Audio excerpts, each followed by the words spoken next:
الحمدللہ والصلاۃ والسلام علی رسول اللہ اما بعد۔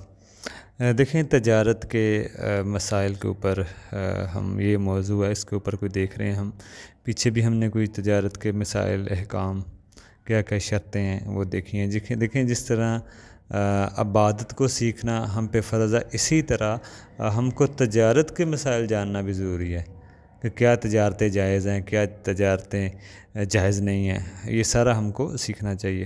اور ہم کو یہ پتہ ہونا چاہیے، جیسے سنن ترمذی کی حدیث ہے، حضرت عمر رضی اللہ عنہ کے بارے میں آتا ہے کہ وہ بیان کرتے تھے کہ جو شخص خرید و فروخت کے مسائل نہیں جانتا وہ ہمارے بازاروں میں داخل نہ ہو، وہ بازاروں میں نہ آئے، تجارت نہ کرے۔ تو اس لیے مسائل کو سیکھنا چاہیے۔ بعض لوگ تو موٹے موٹے مسائل نہیں جانتے، تجارت کے لین دین کے موٹے موٹے مسائل نہیں جانتے۔ تو اللہ نے تجارت کو حلال کیا ہے اور سود کو حرام کیا ہے۔ اللہ کے نبی بھی تجارت کیا کرتے تھے، سفر بھی کیا کرتے تھے، اور خرید و فروخت قرآن اور حدیث سے اور اجماع امت سے ثابت ہے خرید و فروخت۔ اور دیکھیں تجارت ہم جس کو کہتے ہیں، اس کی کیا تعریف ہے۔ دیکھیں زمین خریدنا یا فائدہ خریدنا زمین کا، جیسے کوئی چیز آپ خرید رہے ہیں خرید و فروخت میں، یا پھر آپ بعض کا ہوتا ہے کوئی فائدہ خریدنا، جیسے آپ کرائے پہ جگہ لیتے ہیں، زمین لے رہے ہوتے ہیں بعض کا، تو وہ خرید تو نہیں رہے ہوتے لیکن آپ اس کا فائدہ خرید رہے ہوتے ہیں۔ تو یہ فائدہ بھی خریدا جاتا ہے کچھ ٹائم کے عوض، کچھ مدت کے ساتھ، لیکن کچھ چیزیں بھی خریدی جاتی ہیں۔ اور اس میں یہی ہے کہ مال ہو، خریدنے والا ہو، بیچنے والا ہو، اور سودا دائمی ہو یا وقتی ہو، کرائے پر ہو یا ویسے ہو، پر اس میں جھوٹ نہیں ہونا چاہیے، سود سے پاک ہو اور آپ کی وہ ملکیت میں ہو۔ خرید و فروخت کی مثلاً 3 رکن ہیں۔ سب سے پہلے خریدنے والا ہو، بیچنے والا ہو، خریدنے والا اور بیچنے والا، اور وہ چیز بھی موجود ہو جس چیز کی آپ خرید و فروخت کر رہے ہیں، خریدنے بیچنے والا ہو اور چیز موجود ہو اور رضامندی ہو۔ تو یہ ساری چیزیں پائی جانی چاہیے خرید و فروخت میں۔ پہلی شرط ہے اس میں، کوئی بھی چیز کی آپ تجارت کر رہے ہیں، خرید و فروخت کر رہے ہیں، اس میں پہلی شرط رضامندی ہے، رضامندی ضروری ہے، دونوں فریقین راضی ہوں اس میں، اور خریدنے اور بیچنے والے دونوں کو استطاعت بھی ہو، اس کے قابل بھی ہوں کہ وہ خرید و فروخت کر سکیں، یہ بھی ایک شرط ہے۔ یعنی کہ معصوم سا بچہ نہ ہو یا کوئی پاگل مجنون نہ ہو جس سے آپ فائدہ اٹھا لیں، اس کی لا علمی کا، تو ایسا نہیں برل ہونا چاہیے۔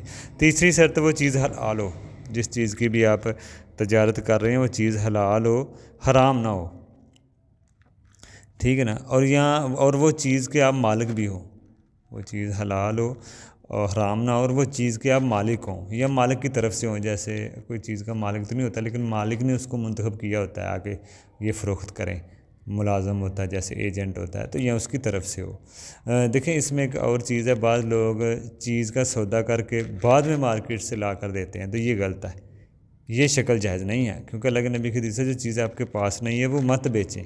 یہ نہیں کہ آپ پہلے سودا کر رہے ہیں بعد میں لا کے دے رہے ہیں، جو چیز آپ کی ہے ہی نہیں تو آپ کس چیز کا سودا کریں، یہ برق شکل جائز نہیں ہے۔ پہلے وہ چیز لے کے آئیں پھر سودا کریں تاکہ کوئی غرر نہ ہو، جھگڑا نہ ہو، اور بیچنے والا اس کا مالک بھی ہو، یہ بھی ایک شرط ہے، اور بندہ اس چیز کا مالک بھی ہو اور قادر بھی ہو، قبضہ بھی ہو اس کے پاس، یہ بھی ایک چیز دیکھیں۔ بعض لوگ اس شرط کو نہیں سمجھتے، چیز کو خریدیں آگے بیچنے کے لیے اس کا قبضہ بھی لیں۔ بعض چیزیں ایسی ہوتی ہیں جس کا قبضہ ممکن ہوتا ہے، بعض ایسی چیزیں ہوتی ہیں جن کا قبضہ ممکن نہیں ہوتا، وہ پھر اپنے نام لگا لیں اور اس کا قبضہ لے لیں، ٹھیک ہے نا۔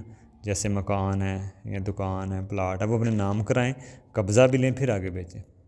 چھٹی شرط اس میں یہ ہے قیمت اور سامان دونوں معلوم ہو، غرر نہ ہو، قیمت کیا ہے، سامان کیا ہے، ہر چیز واضح ہو، غرر والی شکل نہ ہو، یعنی کہ سامان کیا ہے اور قیمت دونوں واضح معلوم ہو، کیا آپ دے رہے ہیں اور کیا بیچ رہے ہیں اور کیا لے رہے ہیں، واضح ہو، غرر نہ ہو، یہ بھی ایک شرط ہے۔ اور شیخ ابن عثیمین رحمہ اللہ نے ایک اور شرط لگائی ہے کہ اس کو خریدنے اور بیچنے والے کا مقصد بھی حلال ہو، یہ نہیں کہ حرام مقصد، جیسے مثال کے طور پر جیسے کہ موبائل خریدنے کا خرید رہا ہے اور اس کا استعمال غلط کرے تو یہ جائز نہیں ہے۔ آپ کو پتہ ہے کہ وہ اس کا استعمال غلط ہی کرے گا، غلط ہی ہونا ہے، تو وہ پھر جائز نہیں ہے۔ اسی طرح ہتھیار بیچنے والا اگر آپ کو پتہ ہے کہ غلط استعمال کرے گا تو پھر یہ جائز نہیں ہے۔ تو مقصد بھی حلال ہونا چاہیے، یہ بھی بعض اہل علم نے اس کی شرط لگائی ہے، جو بڑی ایک اہم شرط ہے، بڑا ایک اہم پوائنٹ ہے۔ باقی اس میں کون سی کمائی سب سے اچھی ہے، یہ ایک سوال ہے۔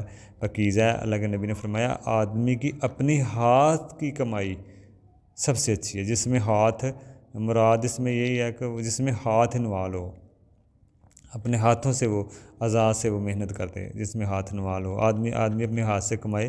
عورتیں بھی اس میں داخل ہیں، اگر وہ محنت کر رہی ہیں ان کا ہاتھ انوال ہو۔ قرآن میں بعض اوقات خطاب مردوں سے ہوتا ہے لیکن مراد دونوں ہوتے ہیں، مرد اور عورت، کیونکہ عام طور پر ذمہ داری مرد کی ہے تو اس لیے پھر مرد کی بات ہو رہی ہوتی ہے، لیکن عورتیں بھی اسی میں آئیں گی۔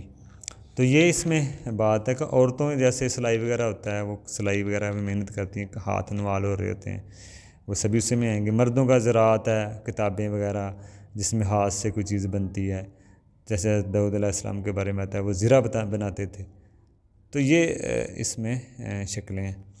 تو باقی مزید تھوڑا سا اس میں آگے بھی دیکھیں گے کون کون سی چیزیں حرام ہیں، اور ان کی کمائی بھی حرام ہوگی، بیچنا بھی حرام ہوگا۔ تو یہ کچھ چیزیں ہیں وہ آگے انشاءاللہ ہم دیکھیں گے۔ السلام علیکم۔